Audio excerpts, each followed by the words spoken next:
Hey there guys, Eric Gomez here from MMORPG Domination, and I wanted to talk a little bit about Final Fantasy XIV and character creation from A Realm Reborn.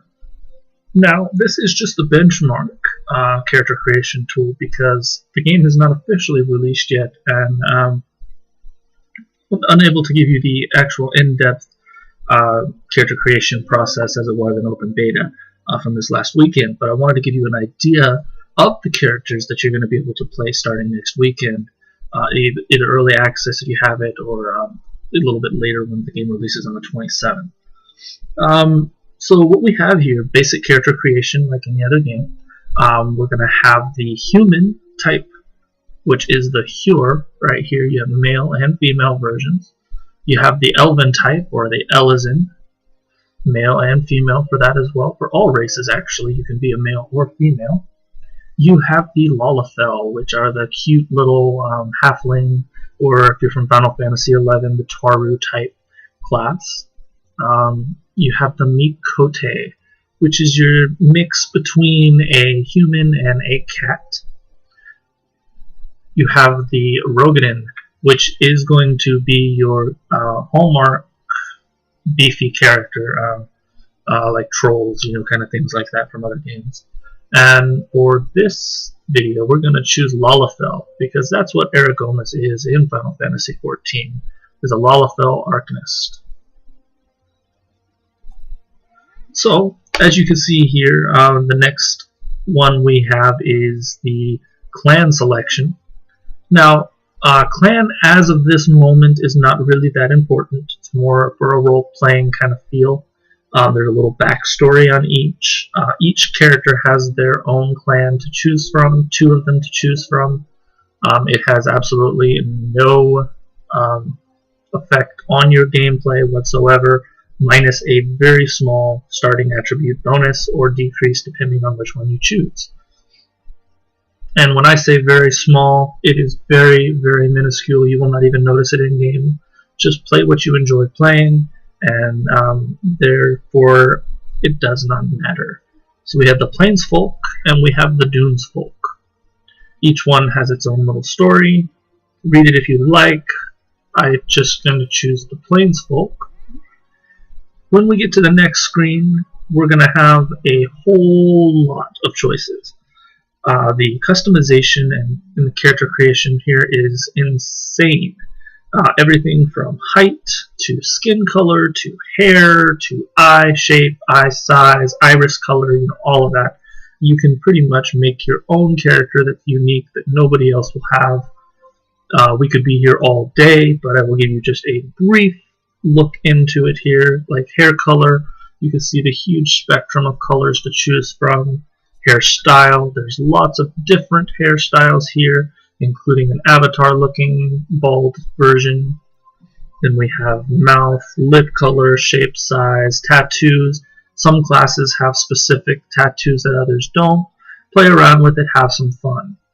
You can even look at your character in a certain pose, such as when you choose a unique, it's going to give you an idea of what your character is going to look like as it's performing emotes. It's going to go through a random selection of emotes. If you just sit there and watch it for a while,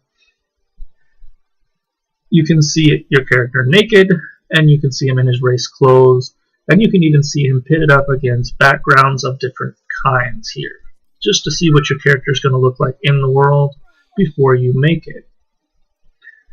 For people like me, however, who don't like to spend a very long amount of time in creating a character, you can go to the Randomize Appearance tab.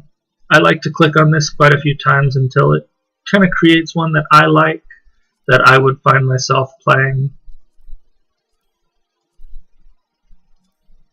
And then from there I go, like this one's not too bad, I kind of like it. I'll zoom in here so you can kind of see.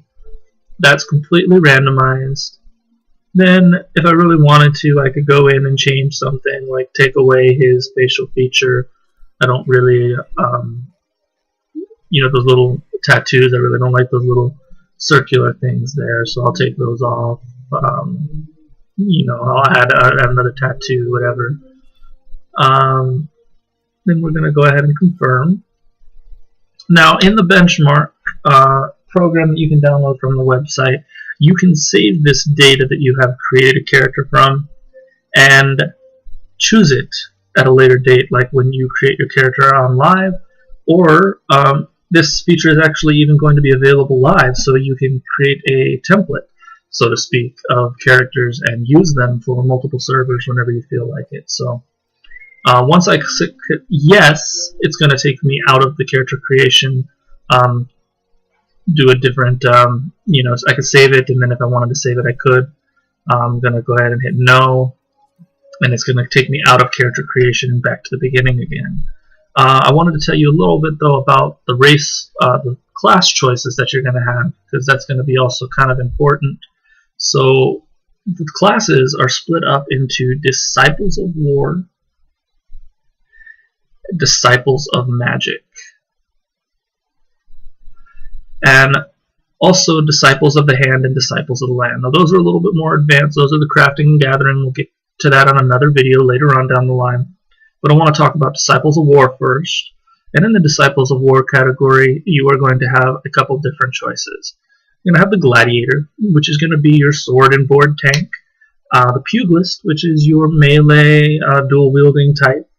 Your Marauder, which is a tank. Believe it or not, it looks like a DPS, but it is a tank wielding a giant great axe. Lancer, or your two-handed melee weapon DPS class. And as always, we have Archer.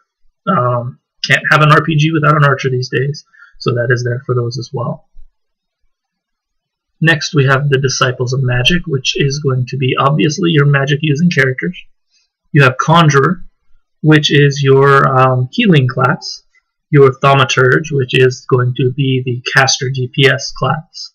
And you have Arcanist, which is the Arcanist is going to be your pet class, and it's the only one so far in Final Fantasy XIV, and it's going to have a pet that you can have, heal, and everything in between like that. So without going too much into the advanced features of class, there's also jobs. The job system is actually very, very unique, and later on down the line I'll go into a little bit more detail into that on another video. But the jobs that you can go into, for instance, you can become a paladin, you can become a monk, a warrior, a dragoon, a bard, white mage, black mage, a summoner, and a scholar. So in order to hit these certain classes, however, you're going to have to hit certain benchmarks.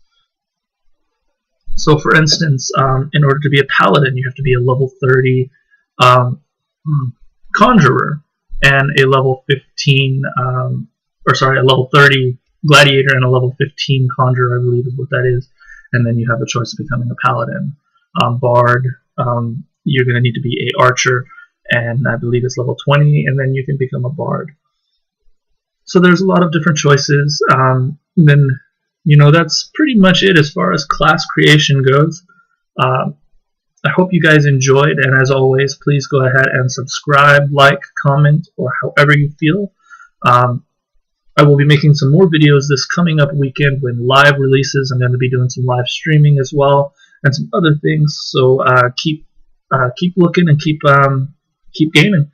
Again, this is Eric Gomez from MMORPG Domination, and I will see you later.